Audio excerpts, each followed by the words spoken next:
This is the Big Woods Bucks podcast. Come explore the big woods and timber in North America with your host, Maine master guide and deer tracking expert Hal Blood. Listen to Hal and co-hosts Lee Libby and Joe Cruzy as they unlock the secrets of big woods whitetails. Each episode will provide valuable insights into the tried and true system Hal has used for the last 40 years to scout, locate, and hunt mature big woods bucks. Listen and laugh as the crew discusses Hal's legendary adventures and learn how to apply a lifetime's worth of lessons from the big woods to your own hunting and outdoor adventures. Welcome to the Big Woods Bucks podcast. I'm Hal Blood, your host, sitting here with Lee Libby, hey, and Joe Cruzy. Hello. And this week we got on the line team member Jason Delpalazzo from New Jersey. And we're going to do this episode. We're going to talk a little bit about, or a lot about filming, because Jason's been, filmed me quite a bit and things like that. So that's what we'll talk about on this one. You there, right, Jace? Yep, I'm here. All right. So how about when did you start hunting in the big woods anyways? You got a bug for doing it a while back, right? Yeah, absolutely. I mean, I grew up in the woods here in New Jersey, like not down the street from the state forest. So I started, hunting here, and that naturally, progressed into bigger things, like heading up to Maine and all that. That's, a whole other story in itself. But well, where did you first show up, and how did you get there? I mean, where did you hunt up northern Maine? Well, when I was living here, I wanted to, try bigger and better things. So I went up. My best friend moved to Vermont, so I went up there and started hunting, up at, at his place. And then from there, I wanted to step it up and go to Maine. And that was like back when the internet started becoming popular, and I started looking on the internet and stuff, and I saw that place, Libby Camps, and I was like, I want to go there and try that. And I booked a week there to go hunt unguided, just go up there and do my thing. And that's where I went for the first time, and I headed up there.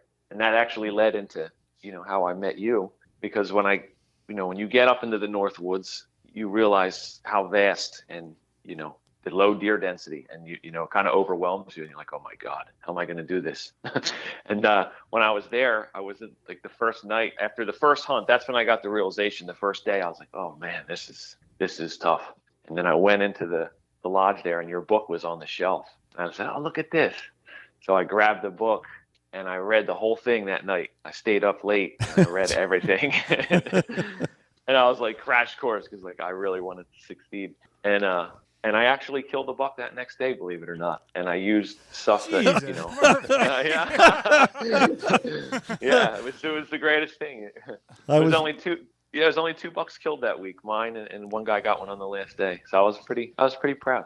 But I learned a lot, from that book, and I used some stuff I knew to combine it with that, and it ended up working out, Well, it's funny because my next question was going to be how did you fare, Jason? Because following you're obviously you educate yourself, and you're big into scouting, and you really work hard at putting yourself in the right place at the right time, and and it's like one of those, the harder you work, the luckier you get, and absolutely. And so to kill one the next day after reading Hal's book, Hal's head's so big right now, I don't know if we're going to be able to get him out of here. Yeah, well, it's a simple story. I mean, I read the book, and there was old snow there when I got there. That was it, like old. It was melting off. And the part that I said, was funny. I was like, I said, nobody's probably ever hunted close to camp. Because, like, I would imagine if you're going to drive up there and stay at camp, you're not going to hunt on the road that the camp's on. Like nobody would do that. It's like, you're going to go out. So I was like, let me try like not far from camp. It's probably nobody's around here. So I went and I went there, and I remember in his book specifically, I remember reading, if you find an old track, just take the old track and see where that leads you. And that's exactly what I did. I took an old track up this mountain, and it just led into more tracks. And, then it was like heavy run, and I knew I was like where the buck lived, because it was just tracks everywhere. And then next thing you know, there he was, and I shot him. It's pretty simple, but it was that thing, like just follow the old track, and it worked. What was it for a buck? It wasn't anything big. It was just like a 2-year-old 6-pointer, I think. But I think that was at my time. That was probably the coolest buck I'd ever shot. Yeah, absolutely. Because of that, the challenge. I just remember feeling overwhelmed. And how am I going to do this? I mean, this is impossible up here. And that so that I was probably never so happy to kill a deer in my life, to be honest. That was very special to me. Yeah. Yeah, that's how it went. That's a good story. Yeah. Yeah. Thanks. Yeah. Probably did you go home and buy your own book? Yeah, I did actually. Absolutely. And I still reference it today, And we still use that. I mean, when I'm filming Hal, if we can't find anything fresh, we do the same thing. We take old tracks, and see where it leads, Yeah. and it works. So very valuable info. So what was that after that, was that a trip you did every year, Jason? Yeah, exactly. It was. And then I started for a while it was, and then I kind of stopped because I got into filming so much here, and we were really trying to produce hunts. So I kind of slowed down. I stopped going for like a couple of years because I was trying to, spend most time here because it's so hard to get footage up there, which me and Hal have experienced. We've been so close. But so that's kind of why I stopped for a little bit. But now I get to go back and film Hal and enjoy it again. It's great, Is that when you were working with a TV show? Yes, exactly. Blitz TV, right? Yeah, that's cool. Yeah. But then that leads into how I met you, because I read the book and I was like, oh yeah, Cedar Ridge. So then when I wanted to go back again, when I slowed down with the filming, I was, after my son was born, I was like, oh, well, I want to go up and try Jackman. So I called up Cedar Ridge and I spoke to Deb, and I told her that I was filming with Blitz TV at the time. Formerly Hal Blood's place. Yes, exactly. Exactly. Formerly Hal Blood's place. And now it's Big Woods Outfitters. Don't forget. That's right. That's right. Go ahead. And I spoke to Deb and I told her I'd film with Blitz TV because they had sponsored them. And he's like, oh, well, Hal's looking for a guy to film his moose hunt. And I was like, oh yeah, because that's like my dream animal. I've been putting in for that forever. So I was like, oh, absolutely, I'm going to come do that. And that's when I drove up that the following September, and met Hal for the first time, and we had that awesome adventure on his moose hunt. As I remember, you were late for the show that day. Is that right? Yeah, probably was. We were all packed up, and everybody else was headed out, and I'm tapping my feet waiting for you. Yeah, exactly. I still remember pulling up. Yep, exactly. And then we transitioned from the moose into trying to do the deer. Yeah. Yep. It's a whole nother stories in itself and challenges. So when you started out filming, did you go from the big cameras to now you're using the small ones? I'm interested in the equipment a little bit because I think a lot of us have dabbled in it some and then realize how difficult it is and maybe put the camera away. And so what did you start out with for equipment early on? Well, back in the day, we had it was called a Canon XH-A1, which was kind of a bigger camera. Well, no, excuse me. There was one before that. I forget what it was. It was a little smaller one. I forget what it was called. It was before that. And then I went to that XH-A1 camera, which was a little bigger. And then from that, I got into what's a Sony FS700, which is, another big camera. And I still have that today. I'd like to get into a smaller, easier camera for the big woods, but my budgeting right now with my kids and all that, and I just really, it's not in the cards to buy one right now. But I would like to get a little one because it would definitely be, it's hard, when I'm filming how to tote that big thing. It's heavy. It's not that big, but I would like something smaller. But I got to stick with what I got for now. It still works pretty good. Thing looks like a computer to me. I don't know how you run it. Yeah, I know. Exactly. Does slow motion, does fast motion, does it all, right? Yeah, exactly. That's it. Yeah, you can do it all for sure. Those first cameras were tapes, though, weren't they? The high 8 yeah, or the something? mini DVs. That's what I used. Well, I did the high 8 too when I was younger before I filmed for like a show or anything. But then we moved to the mini DV.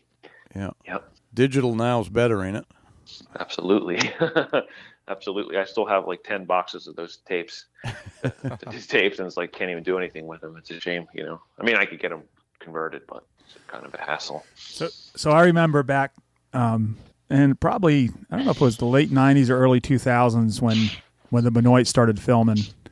Mm-hmm. And I remember watching those, and I was so excited just because there's nobody that was trying to film a tracker because it's so challenging. Yes, absolutely. You know, and they got some pretty cool footage back in those days, and they missed some good footage too.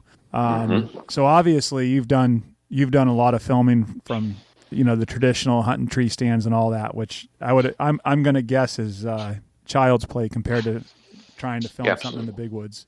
Yeah, absolutely. I think as a tracker, it's, you know, you'd rather see footage of like a glimpse of a deer running and a guy shooting than seeing a perfectly filmed one, you know, of one walking into a stand. Right. Perfect. I think it's challenging for us as hunters to find the right cameraman. Obviously, Jason, you're in good shape and you can go all day long. And I was fortunate to find a young fella that could go all day long without any problems. But in the past, we've had cameramen that usually fall off around noontime and or before, and that's it. Yes. I had a cameraman once that after I fired him, he wanted to come back. I had to teach him how to use a GPS and a compass, and when he got tired, I would just have him find the truck. I'll see you at the truck when I get there. And we had made a plan that if I killed a deer, he would come back in and we would recreate it. Well, there's no real recreating that stuff. But I'm working on the Big Woods Bucks crew to get more filming done. Unfortunately, it's hard because it is so hard to do. And how do we market it after we get it? You know, that's the hard part. Sure, absolutely. I think the market's there, but we just have to have enough of it to get started with, you know. Yeah, absolutely. We're doing it a little bit, you know. When I started, after I went through a couple of cameramen. Well, of course, Chris went with me at first, and that's back in the tape days and stuff. And but I was guiding then, which made it difficult. So we quit doing that. And then I just started lugging one of those small cameras. I had a Canon Vixia, and I was just filming myself. And those actually, I think, come out pretty good. You've seen some of them, right, Jace? Yeah, definitely. Yeah, the guys like them, you know. I've been posting those on the club side of it here, or the website, and guys seem to like them, you know. Those have a great picture. I mean, those little cameras that we carry. Yeah. I mean, they're just, if you would have looked at a picture like that back 20 years ago, you'd think it was a $20,000 camera taking it. Yeah, we used a C100 Mark II Canon, and the quality on that was, I thought, really good. So. Was it how big of the camera was that? Small. Huh? It was pretty small. He had a shoulder rig set up, and one of those, what do they call them, Jason? It's a rig that you wear and the camera sets on it, kind of self-levels. A gimbal? A gimbal, yeah. So he had the gimbal in the backpack and the shoulder rig on when we got ready to step out the door, and I says, you might want to throw that stuff in the backpack. So he was a little discouraged at first because he didn't think he was going to be able to do his job the way he wanted to do it with restrictions. So we put it all in the backpack, threw it in the truck, and took it out. And after about 4 hours, I remember him looking at me over a Reese's peanut butter cup and said, "So I'm glad I didn't bring all that gear out, you know." And it's a lot, you know. It's a lot. It is. What do you carry, Jason, when you follow Hal? Well, so now from trial and error, what I have is, for my camera, because it's, you know, decent size, I basically just have, it's like a monopod, you know, it's like a pole that extends out the bottom.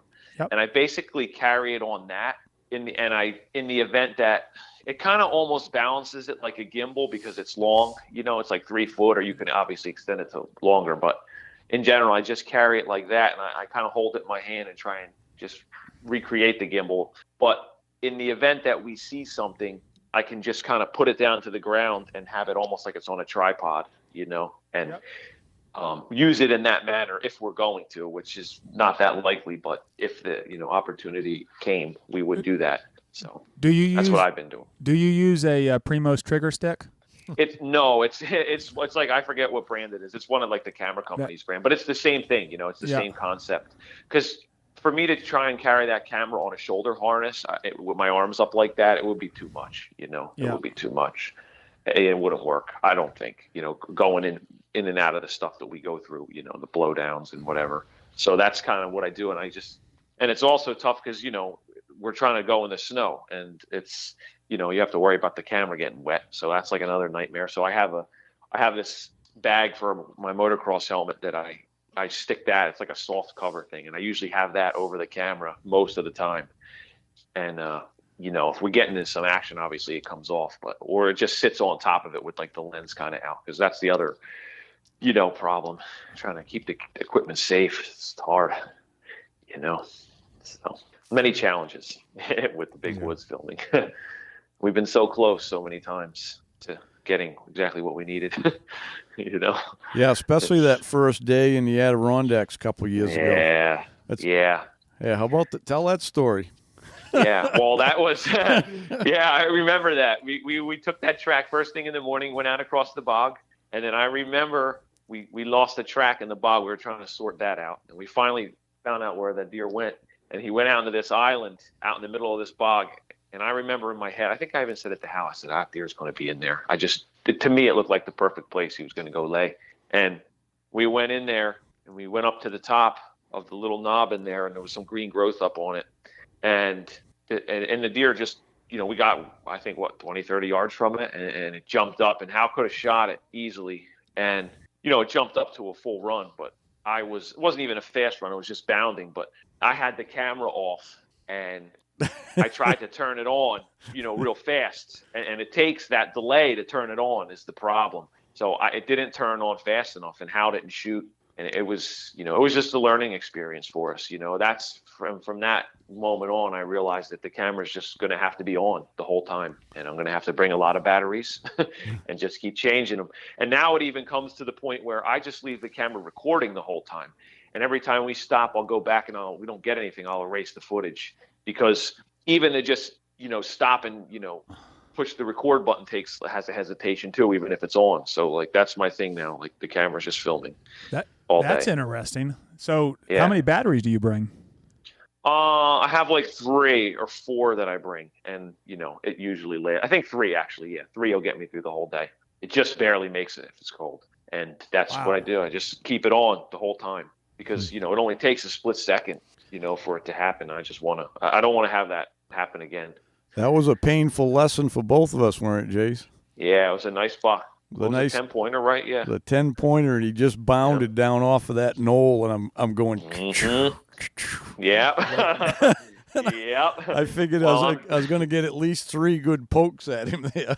That was depressing. That was what we were after right there. That footage. That wasn't perfect. The first painful lesson involving a camera, was it, Hal? No, not the first one. Yeah. Yep. Yeah. So now we know. Yeah, I've always said it's hard enough to track it. You add a camera to the mix and try to get it on film. It's quite a challenge. Yeah, absolutely. And the cameraman, it's really, those guys are hard to find.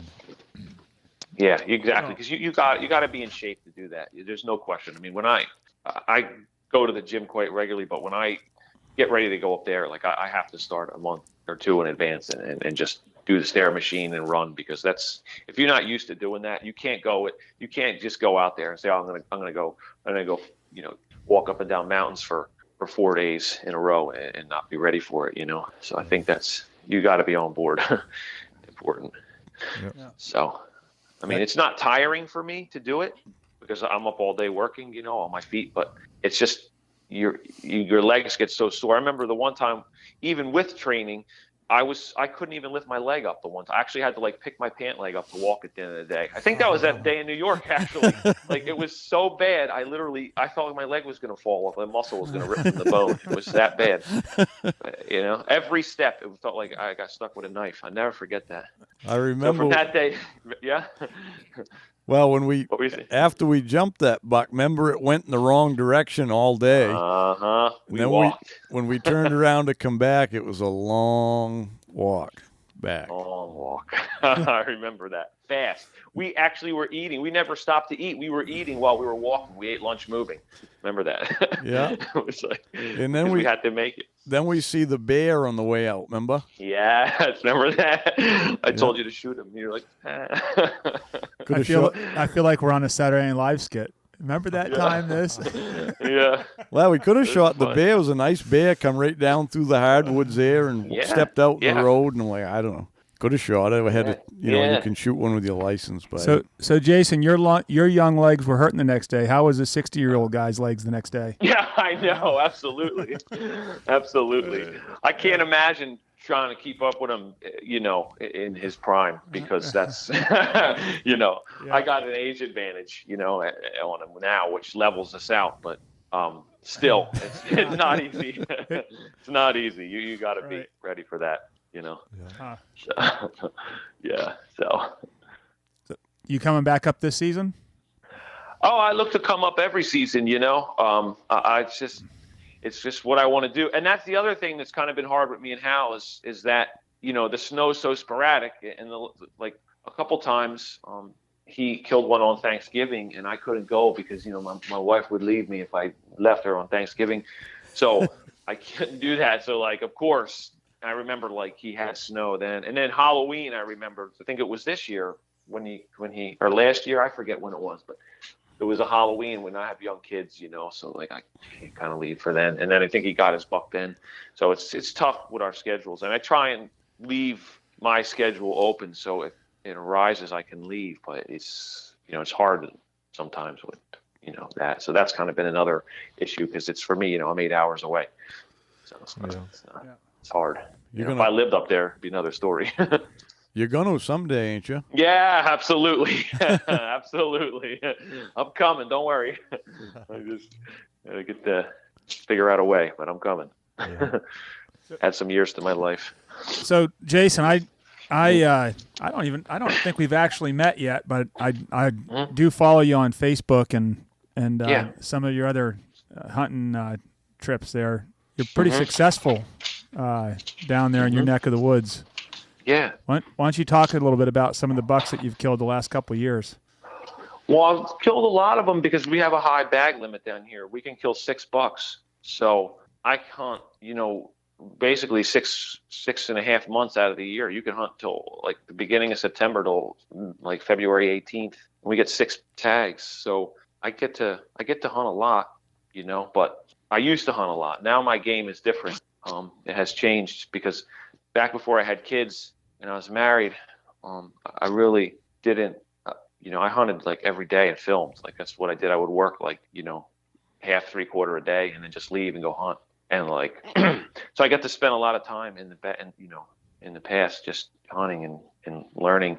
And now from all those years doing that, now it's hard because I got to get more serious about work and I have my kids and I really want to spend time with them when I can.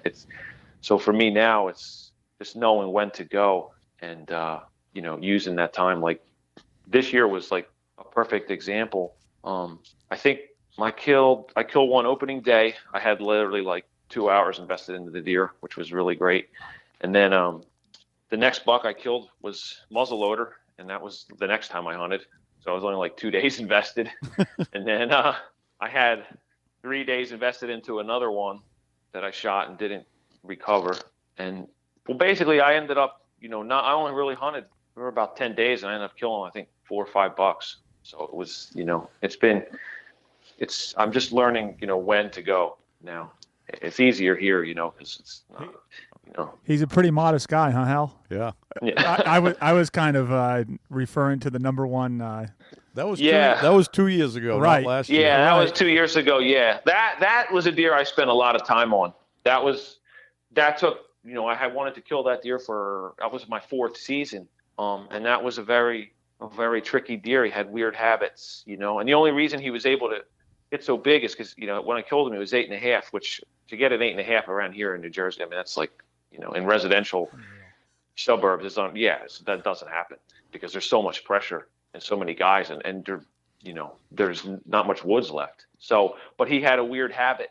He figured out these couple small little patches of woods to live in where there was really no pressure, and that's how I was able to survive. But it took me a while to figure him out, how he would use these woodlots, and he would be in different ones, different time of the year. And then finally, I'm glad I never got him those years, obviously, because he grew. Because when I first wanted to kill him, he was, a 130s buck, which is what I would like to normally kill, and then he blew up to, almost 180 inches, which is, unheard of around here. Yeah. So that worked out nice, but I knew I would get him that last year because I finally figured out what he was doing, and I was only hunting. It was hard because I was trying to only hunt him from the edge of the woods, because a lot of guys around here, they want to go romp right through the middle of the woodlot, and they educate the deer, and then they just, they leave. But so I only hunted from the edge. Like I hunt right next to the road and never try to pressure the woodlot.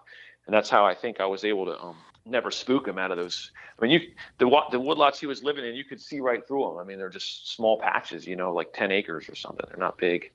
So I was a lot of time into that. But yeah, I finally got him. So you use trail cams to figure him out? Is that the? Yeah. We use the trail cams. Yep, exactly. I mean, that's, the tool. You got to use around here. It's almost like there's crossbows legal now. You can bait, you can hunt Sunday, you can hunt, 150 feet from a house. So the advantages that people have today around here, it's getting so hard to find, a mature buck like I like to try and chase. So it's, I try and use every advantage I can, and the trail camera is definitely one of them. I mean, it's a huge part of the game because there's so few mature deer around here.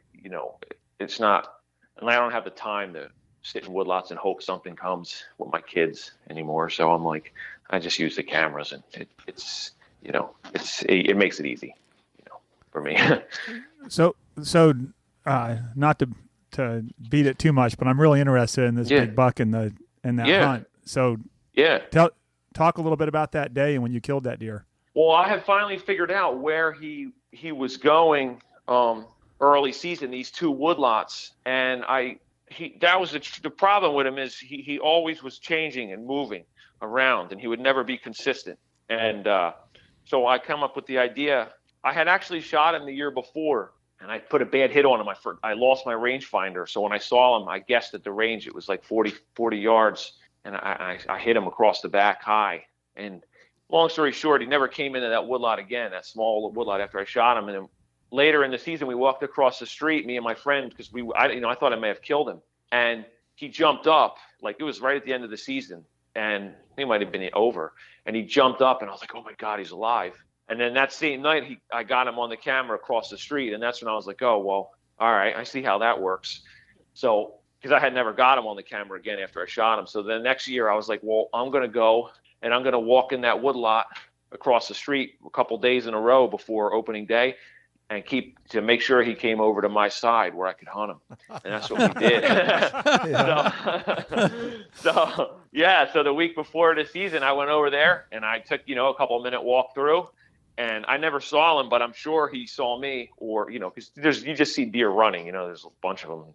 And I cleared out that woodlot a couple days in a row, and then opening day came, he was in there where I was hunting. And I remember seeing him, and I had to shoot through. I had so many close calls. I could write a book on the deer. I had so many times he came by, and he always would stop behind a big tree, and I could never shoot him. So he came again, and he stopped behind this branch, and I could make him out through the branch. And I'm like, I'm not doing this thing. I'm shooting right through that branch, So I shot him, and I got him. Nice. I had to recover him the next day. He jumped up. I went to recover him, and he jumped up and ran. And I'm like, and I hit him back a little bit in the liver, and I knew I would. He was dead, but I just knew I'd have to wait a little longer. So I went and got him in the morning. Yep. And it was a great, a great end to the story, because he was a lot bigger than I thought, Yeah. Because you see these deer on the cameras here, they don't have big bodies like up in Maine, some of them are, 100 pounds. So, they look like they have big racks, but a lot of times they don't. But this one had a big body too. So that's why the rack grew up. Because, this, he was, I don't think he wasn't 200, but he was up in that range, close to it. So. And that's and now you have the state record archery buck in New Jersey, right? Yeah, yep, that's right. Yep, exactly. Typical for Nice. the velvet. So yeah, it's cool. It's awesome. But I'm very happy looking at them right now. They It's must. right behind me. The state sounds like they're doing everything they can to keep that deer herd down. That's Does it exactly just keep right. on growing? That's exactly right. Yeah, they're like rats around here. In certain areas. New Jersey is very varied. There's sections of big woods with pine barrens and stuff. And down there where I used to hunt, that's what I used to do. I used to hunt in called the pine barrens in the state forest. Down there, they're not multiplying. They're getting less down there because there's more pressure. But everywhere else in the residential areas, they're just, they're multiplying and they're evolving. What they're doing now is they know that there's safety in the houses and that's where the food is. People's bushes and stuff, and they're so that's a problem. There's getting hit everywhere and all that. I mean, there's a lot of deer. So yeah, but they're trying to kill them. Seems like that helps your landscaping business. If they eat all the shrubs up, you can plant more, right? Absolutely. Absolutely. There's certain species that will never get used around here anymore because there's no point. The deer are going to destroy them, So, yeah. So that's the thing. And the state wants them dead. And that's hurting for the guys who want to try and find the ones with the bigger racks. I mean, it's hard to find one now because, there's just, there's such a high bag limit, and the crossbows now, everybody has one of those. So all the guys that were, not outdoor in gun season, they didn't bow hunt. Now they all bow hunt, which is fine. It don't bother me, but it just makes them harder for, find a good buck. Yeah. If you want to find that. But, Hey, everyone. Hal here. You want to join the hunting club as soon as you can because that's where you're going to get all my information. I'll have short film hunts, video tips, articles every month, and there's also a forum on there for you people to communicate. Maybe you'll meet a new hunting buddy on there. And the other thing is a question of the month. Submit a question, and I'll pick one every month to answer, and the winner is going to end up getting a decal for their truck. Join up at bigwoodsbucks.com. Hope you enjoy it. Hey guys, Joe here. Wanted to take a few minutes to talk about Lake Parlin Lodge. We're a 4-season lodge located just south of Jackman. We've got cabins, lodge rooms, mini lodge. We're a big snowmobile destination in the winter, full restaurant, bar, all the amenities that you need for your trip. Open obviously through the summer, right on the lake. Kayaks, canoes, all included with the cabin. We also do a lot of weddings, so if you're looking for a destination wedding, we can do a wedding up to 200 people. And, of course, we've got our hunting season, moose season, deer season. So check us out. We're at lakeparlinlodge.com. I see pictures the other day, your Kentucky buck you got off your farm down there. Yeah. Full mounted. That's pretty cool. Yeah, that was really cool. I drove up to Maine, had that Mark do it, and he really did a good job. I told him, I said, please, whatever, just take your time on this one and make it awesome. And he really did. I mean, the thing looks like it's going to walk out my room here. I love that thing. It's great, And yeah, you've got some wicked taxidermy, man. I love that stuff you had done. How many bucks you have mounted now, anyway? I don't really know because I can't fit them in the room. I have a lot in storage because there's so, because when I built a new house here, I mean, I can't fit them all in. I don't really know how many. I have a lot. What's your best guess? Oh, definitely over 40, maybe 50. I don't know, something like that, Yeah, I mean, because like I said, we have a high bag limit here, I mean, you can kill, many seasons I've killed 6 bucks, so, and I don't really want to shoot it unless it's a mounter. So, and how old are you, Jace? I just turned 40 now. Oh, yeah. Yeah. Well, you got to start somewhere anyway, huh? Yeah. Yeah.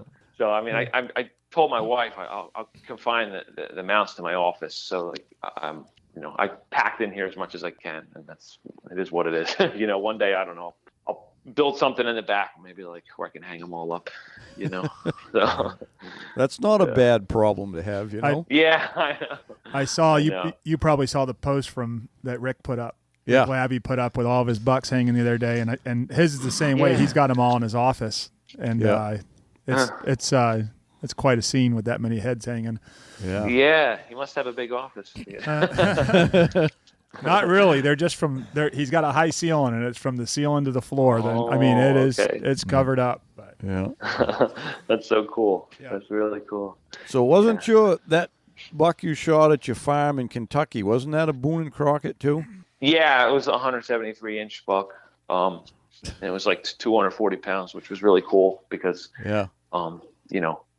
obviously I love big body deer, So that's why I wanted to get the full mount of it, because I wanted I had got a 200-pound deer mount. I killed one here in Jersey when I was younger. I have that mounted, but it doesn't really look 200 pounds because the guy stuck it on the closest form to it, and it was a little smaller. So ever since that, I'm like, I got to get one that's over 200 full mounted, and so that's why I did that one like that.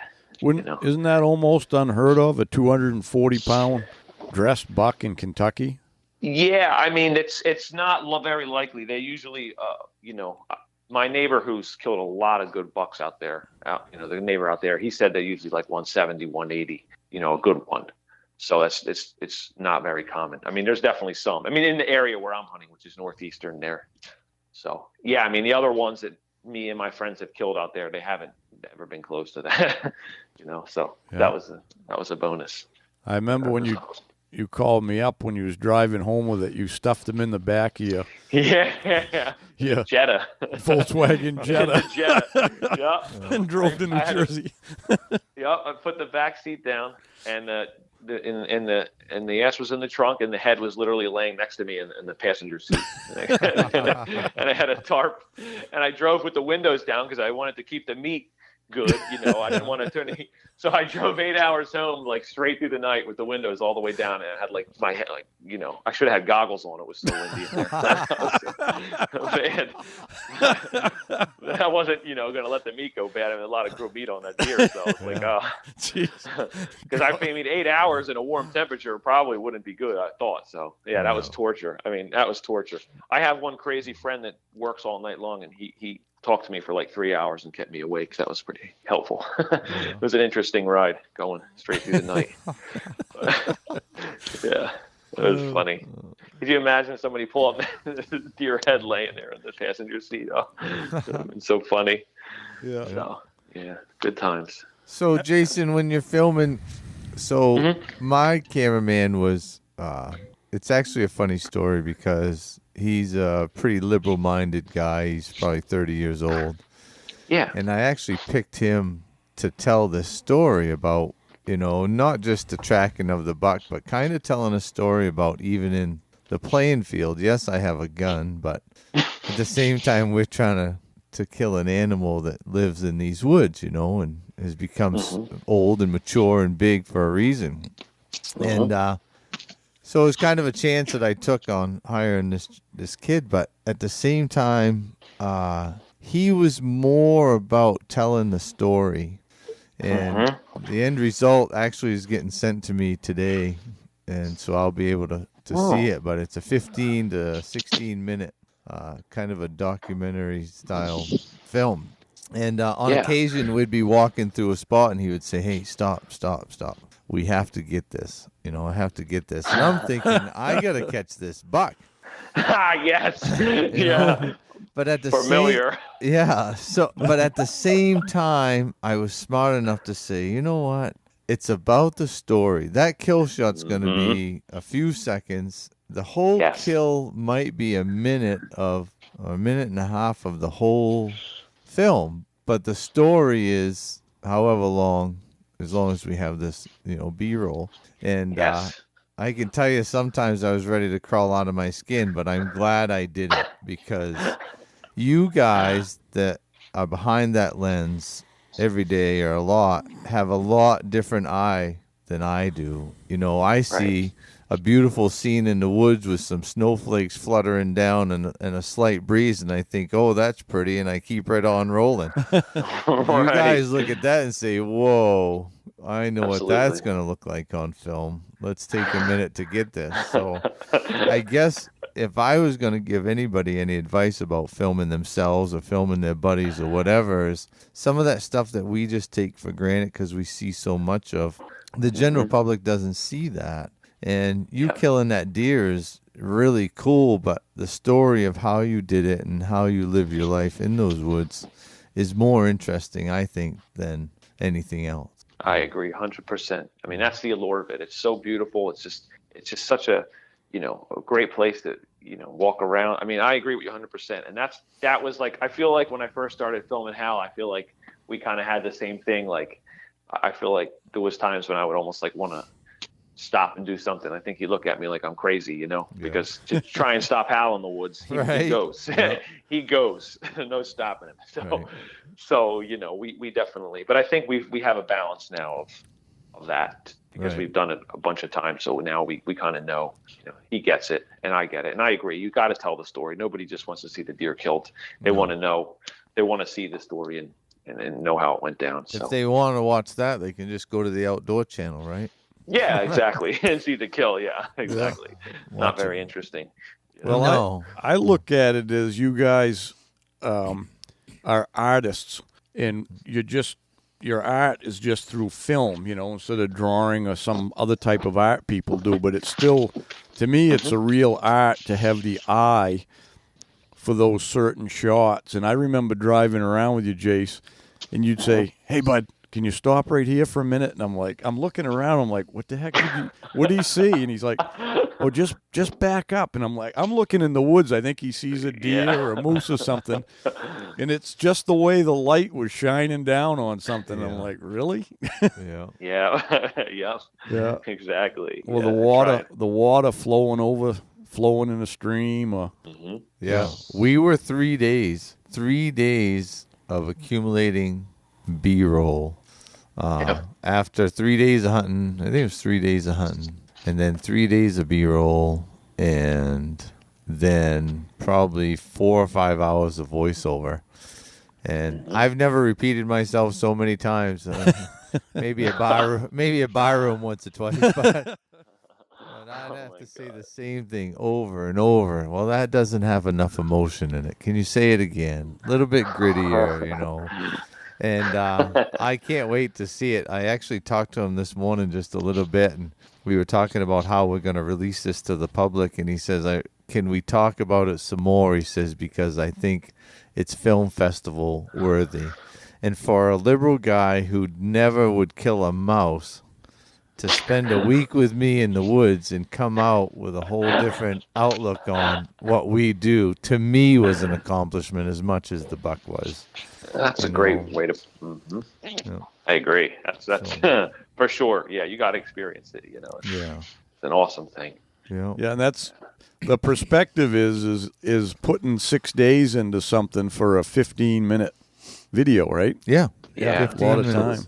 Yeah. Well, I remember you got a lot of time in that No Boundaries one you wanted to make there, and that's like 4 minutes, but you got. Not only the filming time, and then coming back up and we did the what do you call it when I was sitting there? And interview, whatever you want to call that. Yeah. Remember that? Yeah, it's a lot of time, and a lot of time we spent on that, and even more time trying to put it together. Yeah, you guys got to go home. We don't even see that the nights you stay up and try to clip all that stuff together, and then when we can't get our crap together, you got to go around that. But I remember Jason calling up and he goes, I ain't found the music yet. And I'm like, what? He goes, I ain't found the music yet. And then he calls me up one day and he goes, I found it. He said, I found the music. Been listening to music. I found it. He said, the only problem is was it $200? Yeah, $200. Yeah, for the good music. And he's asking me like permission to get the music. I said, just get it. Makes all the difference, though. Yeah. I mean, it's everything. Yeah. It's funny. That's one of the hardest parts about it. It's funny. I got a text message this morning that says, oh, I can't see it. My glasses ain't on. He says, we can't release it to the public yet. I haven't bought the rights to the music. Yeah, exactly. Yeah, I think that's a huge part. And I had hours into listening for the right song, or the right theme thing. And but I remember my wife, I have so much time, and I remember my wife was like, what are you doing? I'll never forget that. And then when she finally saw the video, she was like, wow. I was like, it was so cool. Cause I remember seeing her face when she watched it, and I was like, she was like, wow, it was very satisfying to see her. And she's, it's just like not her thing. She doesn't like hunting or anything, And like, I think she wanted to go hunt Maine after that, So yeah, you nailed it for sure. It was good. Yeah. Yeah, thanks. I appreciate it. Yeah. And if anybody's out there listening and they haven't seen that yet, it's right on the Big Woods website there. It's the No Boundaries. It's on YouTube too, right? Yes. Yeah, you can find it anywhere. I remember when we put that on, it got like 40,000 views in a few days or something, didn't it? Yeah, yep. It was crazy. Yes, I couldn't believe it. I didn't know what to expect, but I couldn't believe it. Because Yeah. I think that reached out, that actually reaches people that even aren't hunters, Surely. And to me, it's the story of it, because it was a story. Yeah, absolutely. For what a success, I feel like I could have done even better if I lived closer, and it was, a lot of things that I would have liked to have had that I didn't, but I tried the best of what I could, with what we had, because we didn't have that much snow footage. We had some, but there was a lot I would have loved to have gotten, but it was just too, it's hard, being down here and you being there. Well, you're working on that, though. Yes, that's correct. Yes, sir. Yeah. You said your wife's ready to move, right? Oh, she'd love to. She would love to. Even she'd give up her new house already? Absolutely, she would. Absolutely, she would. I mean, it's just wearing on me, working so much and trying to keep my family happy and trying to hunt and scout when I can. It doesn't leave me for much time to do anything. I want like a simple life, so. You don't strike me as a guy that sits around a lot, Jason. No, never. I did not sit down ever. The only thing I sit down and do is paperwork and sleep. The pictures of the log home you built, is that in Kentucky or New Jersey? No, that's here in New Jersey. Oh, yep. Beautiful, man. What a nice place. Thank you. Really, Thank you. Fantastic accomplishment. Really nice. Thank you. Yeah, I was inspired by house houses. I went, when I stayed with Hal, I'm like, I'd always been interested in them, but then when I stayed at house, I'm like, oh, this is what I want. This is what I need. So I ran with that from him. Yeah. Yep. Would you say you ran on about 4 hours sleep a night? Still do, don't you? Yeah. Well, I've been realizing I got to get more, but for that period of time, I worked 106 hours a week for a year. So it was average. So it was crazy. Wow. Yeah. It's only so much time, trying to do everything. The 30s are such a great time. Yeah. The 50s, you start looking for that 8 hours. Yeah, I know. I'm starting to look for it. Believe In me. the 60s, you're going to guarantee you're going to get 8 hours. Yeah. You're going to function very. It's either if you don't get your 8 at night, you're going to get your old man nap in the afternoon. Yeah. That's right. And I was going to say, whether you like it or not, you're getting it, huh? Yeah. Oh yeah. Yeah, For sure. absolutely. Oh, that's funny. What? Oh, I was looking. I thought you were going to say something, so I was looking at you. We're all waiting. It ain't like I got anything to say. Yeah. No, you just sit there quiet. Yeah. One thing I was going to ask you, Jason, if you had any tips for people out there that wanted to film their hunts, or maybe a couple buddies get together and film each other, what would be your number one recommendation? Well, I can't really think of anything off the top of my head. I would just recommend doing it. Just go out there with your friend, because to me, my most favorite hunts that I've ever had aren't even me killing the deer. Funny you brought that up. We were just talking about this last night. My favorite hunts that I think I've ever had is me filming my friends kill deer. To be there and see how excited they get, and to share it with your friend. If you haven't done it, it's something you got to do. I mean, it is just the best, because that's the game. That's the stage that I'm at now. I like hunting, but it's almost more fun for me to enjoy somebody else who gets really genuinely excited. I remember my friend came here from the Air Force from California. He got stationed here, and I brought him. It's a video on YouTube I put up, and I filmed him at my one spot opening day. I brought him out opening day, and he killed this a real nice in the Pine Barrens. Actually, it was a really cool, mature 9.5-year-old buck, which is unheard of out there. And I was so excited from that. I couldn't even sleep for 2 days. I was I couldn't even sleep. He was so excited. I've never seen anybody so pumped up. And like, that was like one of my favorite hunts I've ever been on, because just to see his face, oh my God. So yeah, so I think just do it. If you haven't done it, just grab a video camera and do it. Just go sit in the tree or follow your buddy through the woods with the camera. How will we find that hunt on YouTube? What's it titled under? I don't know. I forget what it's called, but it's just, if you were to search my name on YouTube, my thing would come up, and I think it's just 9.5-year-old buck harvested, I think, or something like that. Okay. I don't really know, but if you were to Google my name on YouTube, you would see it. So it was a great hunt. But yeah, Jason, spell your last name so people know, because it's not an easy one. Yeah, it's Delpalazzo. And if you look, Jason and my last name, you can find that hunt. And I have others that are just as good. I just don't have them published to YouTube with friends and stuff. And I think, it's just something you got to try. It's the best. It's hard, obviously, because you have double people, double the movement, double the scent. But man, when it comes together, there's nothing better than that, in my opinion. That's the best. Kind of like guiding a hunter, right? You got two people together and trying to make something happen. Same idea. I mean, you've lived that, What program do you use for editing? I used to use Final Cut. Now I have Adobe Premiere, is what I use, and that's what I've been running with. That seems to be the go-to program these days. I think that most people are using. Where do you get that program? Can you buy it or download it? Yeah, you buy it online. I pay a monthly subscription. It's like $20 a month. I think you can buy it too. It's like maybe $1,000 or something, but I just pay per month. And then you get it, and you get all the updates and stuff. Yeah. Oh yeah. Is it pretty user friendly, intuitive to learn how to use it, or is it?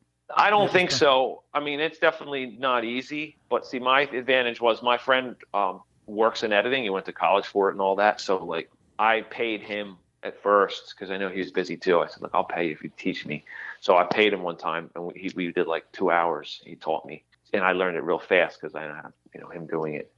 But it's not generally difficult. It's pretty simple. I mean, to do the simple stuff. I'm no master at it, but if you, as long as you can get the general functions down, you can produce something really nice with it. Yeah. It's not that complicated, really. So something I would definitely recommend if you want to make something cool, video wise. Yeah.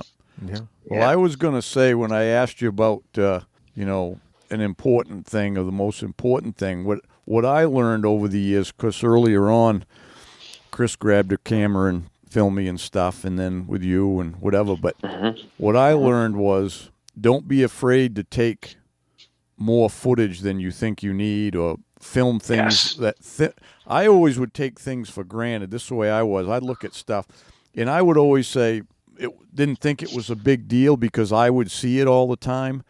But I didn't realize, just because I saw it doesn't mean other people saw that. You know what I mean?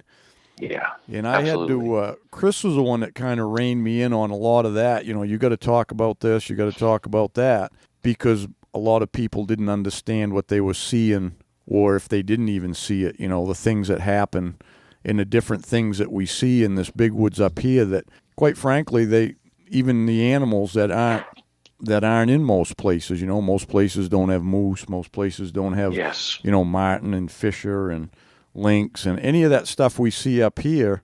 A lot of people would die just to see it on film, let alone for real, Absolutely. So that's what I tell people. Don't be afraid to film plenty. And I know sometimes when I do my self-film, and after I go back and I pick through it and try to make the story out of it, the short story, I think about other things I should have taken along the way, and I didn't. Now, sometimes when you're by yourself, you can't stop to do it, or you can't do it just because, you're in close and the buck might jump up in front of you any time, so you don't want to be, talking into the camera. So what that would be my recommendation was film plenty and film things that are unique or out of the ordinary. Are you doing paperwork, Jason? No, but I am I'm just sitting at my desk fluffing around here. Yeah, we can hear it. We can hear it. Get out of here. Oh, my God. All right, I'll spin the chair around the other way. Don't touch my papers anymore. What are you always working still? You couldn't take an hour and a half for us? Oh, no. I'm not working. I can't do two things at once like that. I think the biggest thing I picked up from this is you recording the whole time. I mean, I think I've thought about it, but, you figure just with battery life and everything, but, if you're out there for 8 or 9 hours, 3-4 batteries, I guess, would do the trick. And you say you delete it when you stop, and if you haven't got anything, you just go back and erase it all? Yeah, exactly. That's the game now. Exactly. Like if there's something that if we're going, I see something scenic and we get it, I'm like, oh yeah. And I'll kind of try and stop while we're moving and then start again. So, and then, cause I obviously don't want to waste, I don't want to have 5 hours of footage to, look through of nothing. So yeah, but that's the game. Just, delete, just film all day. I think that's the only way we're going to get it done. It's surely we could come across footage that, we'd have time to turn the camera on, but in general, I think we can't take that chance. So that is the game. So I got it. I knew you were doing that, but I didn't quite understand how you were when you said you would erase it. So if there's something you want to keep, you shut the camera off and then just turn it on. Yes. So you're basically just erasing the clip that runs forever. Yes. And then what I'll see is like, so if I'm going through footage and I have like a 17-minute clip saved, I'll know there's probably just something at the end, of that clip. So I don't have to watch 17 minutes of footage to find that one clip, So that's kind of in my head. That's how it'll work, Oh, so. I got you. So yeah, it might have been running and then there's something you really want to save. So you shut it off. Mm-hmm. So whatever you wanted was at the end. Good thinking. I didn't think of that. Yeah. So exactly. So if I have a big long clip that I know there's not going to be anything in the middle of it, you know what I mean? It'll only be at the end because it takes a lot of time to review the footage, just what's where. Oh, you know what I mean? That's all the work. Yeah. So yeah, I know. Even what little bit I do, sometimes I'll run the camera for several minutes, and there might only be 20 seconds I take out of it, but you still got to watch it and figure out what you want out of it. Yeah, absolutely. Yep. The other and then thing, if I know, yeah, go ahead. No, I was just gonna say, and then like I know if I have like a clip that's only like 3 minutes or 2 minutes or 30 seconds, I'll know there's something I want to keep on that. You know what I mean? And that's basically how I'll sort the footage through. So then in the evening, you download all of that onto a hard drive or something? Yeah, exactly. Yeah. And then save it and then start over. Yep, start over. Exactly. Yeah, that's the game. Yeah. Sounds like a lot of work. It is. It is. But I love film. I mean, I just love film in general, Like when we started filming deer hunts, I wasn't filming like, I feel like a lot of guys that film because they want to try and like be somebody, but like I never really cared about that. I just love to film, like film anything, my kids, anything, like my son does like wrestling and martial arts, and like he doesn't do anything that I'm not filming him. Like I got like hours in footage of that. Like I even film him at practice because I'm obsessed. So it's like, and I make movies out of that, I mean, I've made a couple of my kids. So like, I just love to film, Yeah, he shows. He's kicking some butt in his martial arts, isn't he? Yeah, he does well. He does well. He enjoys it, How old is he now? He just turned 8. Yeah. Yeah. Good little guy. He'll be hunting soon. Can he kick your butt yet? Probably. He's getting stronger, I'll tell you that. Yeah. Hey guys, thanks for tuning in. Don't forget to go to the Big Woods Bucks website and join the hunting club. On there, you'll find short films of Hal's hunts, video tips and articles written by Hal, as well as a forum where you can go on there and talk with fellow hunters and learn a few things while you're at it. There's a lot of good stuff on there, and we think it's going to be a great place for hunters to just communicate, and talk about a common interest. Check us out at bigwoodsbucks.com. How old's your daughter? She's 5. Yeah. Don't count her out in the hunting either. Yeah, no, I know. I agree. They, they we can't hunt here until you're 10. I don't know what it is in Maine, so he can't hunt yet. But I hope that we can, I can experience that with my kids. We'll see. They seem to be into it, not real into it, but they definitely think it's interesting to them. My son does want to hunt. He talks about it. Yeah. I just got him a BB gun actually for his birthday. So he's out there shooting his pellet rifle now, trying to get ready. Oh, nice. Yeah. Yeah, I've got a son and a daughter, and my daughter's the one that took to it. My son could take it or leave it. He doesn't Get care. out of here. And my daughter lived for Oh. it. Yeah, so you never know. Oh, wow. Yeah. Yeah, very cool. That's Yeah. interesting. Huh. Yeah. Hey, Jace, another thing there that I know you told me you wanted to do in this next film we do is you started getting in with the drones there. Oh, yeah. Yeah. Oh, my God. I see I have... drone footage is cool stuff, huh?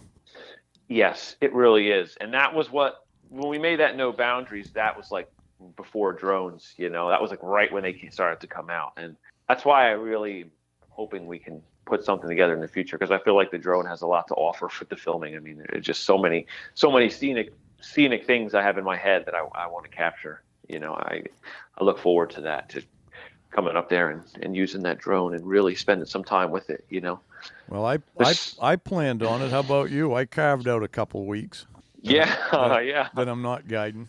Yeah, I'm looking forward to it, believe me. I can't wait. I started using Mavic Pro this winter for our snowmobile season, and I just do little clips here and there of the trail grooming and stuff, and people just eat the drone stuff up because it's a perspective you never get. Right. And it's just, and they're very easy to learn. Very. Use, and if you get creative, if you got a film mind, you can do some pretty neat things with them. Yeah. I agree. Technology. Yeah, they're using it a lot on any of the TV shows you watch now, like those reality ones like Oak Island and any of that history stuff there. That's a big part of it. I mean, in the past, you had to hire a helicopter to do anything like we're doing now with a drone, and it's just nothing to it now. In fact, if I've always got it with me. It's in my truck all the time. If I'm driving up, and there's a nice shot along the river or whatever, I'll just stop, throw it out, take a few minutes, clip, and throw it in just to capture it. So I have it. Yes, that's that same with the Mavic. It's so portable and small. That's a great drone for somebody to get. You can bring it anywhere. Right. Yeah, this year, Jace, I'd like you, if you can carve out some time. I think it would be cool to come up and do some footage and some drone footage of the changing season. When the foliage turns, because that to me that's just signals the beginning of the fall. You know what I mean? It's what's coming on, the anticipation. I think that would fit good into some kind of a movie. I agree. I have many. So that's usually what I do at night. Like if I ever before I go to sleep, that's like I'm trying to go to sleep. I'm envisioning how I'm going to come up to Maine and what I'm going to film. I have hours of ideas that I just can't wait to come up and try and get and share with people. I can't. There's so much to see up there. So much scenic stuff. So I'd be interested to see how much snow you could fly a drone through, without it bothering it. Mm-hmm. Yeah, I wonder the same thing. Yeah, they do have it's expensive. It's bigger. It's like a commercial drone. It's an all-weather one that DJI has that definitely could romp through some snow. We filmed in the snow with a drone. Oh, did you? Yeah, it was like big heavy flakes, and it didn't seem to bother it too much. But it was the first piece of equipment we bought. I don't know what it's called. It's white and got 4 propellers. But, the cameraman said, "I'd like to have a drone." I says, "Well, what's a good one cost?" He said, "Oh, probably $1,500-$1,600. So we bought one, and I know he used it a lot. That thing was hovering around all the time. Oh, so cool. You got a white one like that, don't you? Yeah, I got 2. I got the Phantom. I think it's a Phantom 3 or 4, and then I have the Inspire 2. Yeah, the other one. Didn't you say the other one you got was like $5,000 or something? Yeah, $6,000 I think it was. The Inspire 2. Yeah. But it films in what, 5K or something? Yeah, you can do 5.2K or something like that. Yep, exactly. Wow. It's awesome. Wow. Yeah, I mean, the camera on that is just awesome. It's such awesome equipment. It works so good. Did you get that fixed after you crashed it? Yeah, yes, I did. Yeah, it's fixed. I crashed it many times. It's ready to go. Oh, God. Yeah. I can't even imagine what it cost to fix them. It always, I know. It always amazes me how far you can go with them. Yeah. Like the other night, I grabbed a shot. There was a groomer heading out across the lake, so I threw it up, and I was sitting in the lodge taking the video, and I ran it all the way across the lake, which is almost a mile. Yeah. No problem at all. I've never tested the range on it to see how far it is, but it's just incredible how just a little unit like that will take off and go. Do they tell you when they're getting out of range? Yeah. Yeah. Oh, they do. Okay. Oh yeah. They'll warn you. Yeah. Because you wouldn't want to lose it. Just here it goes. Away into the Well, sky. it'll return home too. I mean, it'll just come back. Oh, no kidding. Yeah. Mm-hmm. Yeah. Yeah, it's dummy proof, Hal. That's AI stuff, ain't it? Yeah. Yeah, but it's I did notice that this morning. When I looked out this morning, and the sunrise was amazing. You know, it was all red. So I walked out front and threw the drone out. I was going to get a couple shots, and it didn't capture the redness of it, which I don't know if it was the cover on it or what it was, but didn't quite get it like I thought it would. I got an idea. It's something to do with the light hitting that cover shroud. Yeah, I probably should have taken it off. And yeah. What do you think about that, Jace? Probably. Yeah, probably exactly the glare, because I think that has the plastic cover over the camera. Is that correct? What that has? Yep. Yeah, exactly. Yeah, that could be it. Absolutely. Yeah, I don't have that model, but I've seen it. Guy had it at the job site yesterday. I was working, actually. He was filming what we were doing. It's funny. Yeah. Little Mavic Pro. Joe wants to film some moose from the air come moose season. That'd be pretty cool, scouting, huh? Oh, yeah. Yeah, it'd be Very a good cool. tool. We can't use them, obviously, and you wouldn't want to. It wouldn't be fair to use them for hunting. But Right. for scouting, it'd be kind of cool. Just to, not only for scouting, but just to get the footage of moose from that perspective, I think would be pretty cool. Yeah. Yeah.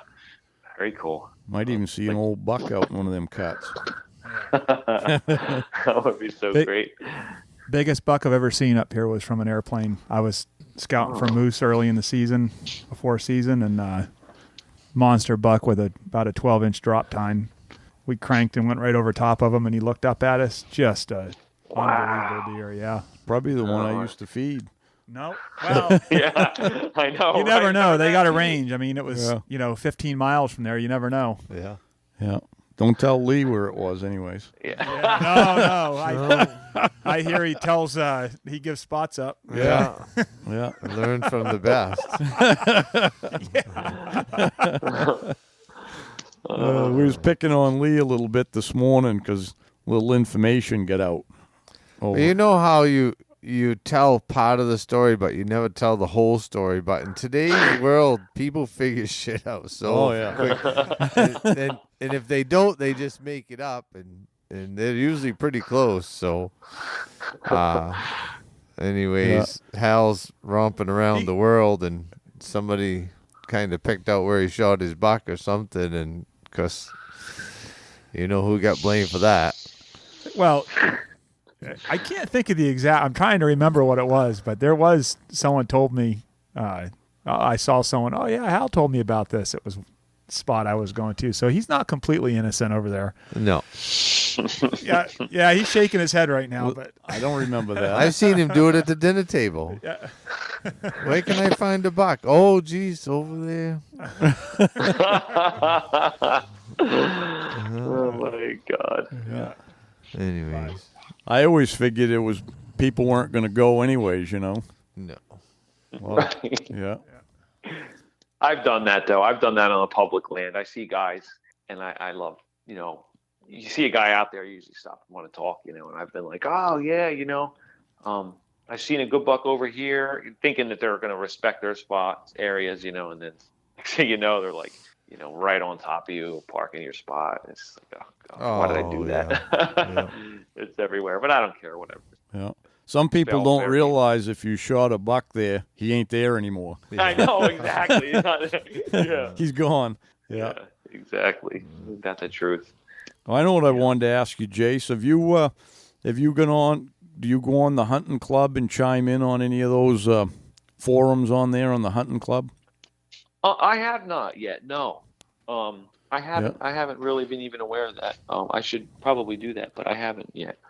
Yeah, just check it out, because a lot of the stuff in there, I think you could help some of the people that are chiming in, because they might not they might not always hunt up this way or hunt in the big woods. Right. But and a lot of them, they'll say they bow hunt and this and that. And you'd probably have something to offer them there and that. But yeah, absolutely. Yep. So I'll have to check that out. Yeah, the other thing we need to mention here this week, because we got it coming up, is the Maine Sportsman Show down in Augusta is 2 weeks away, ain't it, Joe? 28th? Yeah.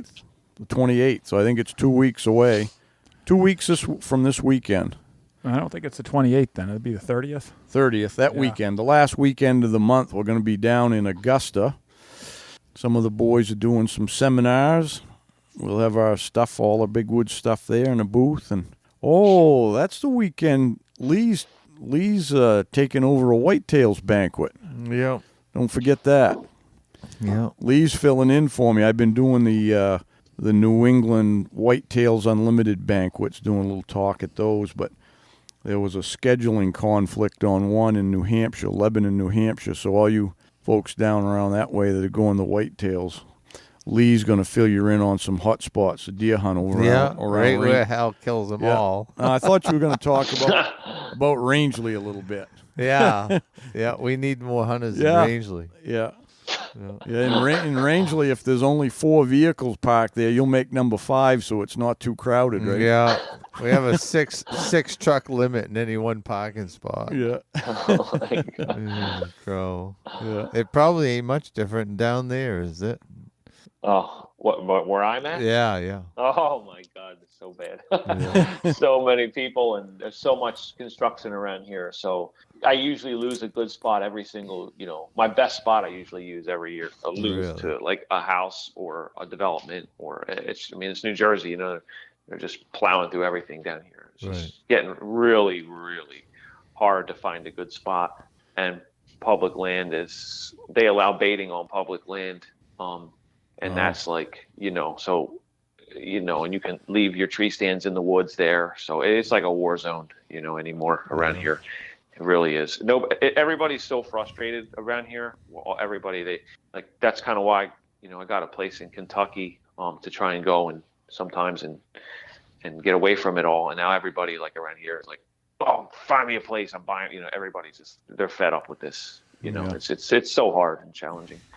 I try and make the best of it, Hal's been pushing for baiting on public land here in Maine and with the legislature. With the new government we got, you could probably get anything passed. Yeah. As long as it costs money and they can spend it. Yeah. They'll take it. Yeah. Exactly. Well, either that or food plots. Get some food plots going up here in the North Woods. Rudabog. Yeah. Oh my God. Well, we about out of time here, Joe. It's getting close. Yeah. You got anything else to say, Jace? Well, not in particular, just no, all I can say is I just look forward to coming up, and I don't live up there, so it's a real treat for me to come up, and I'm going to keep trying to come up and put something together to film Hal, and hopefully we can make a really awesome video to share with people. That's my goal, to come up and do that.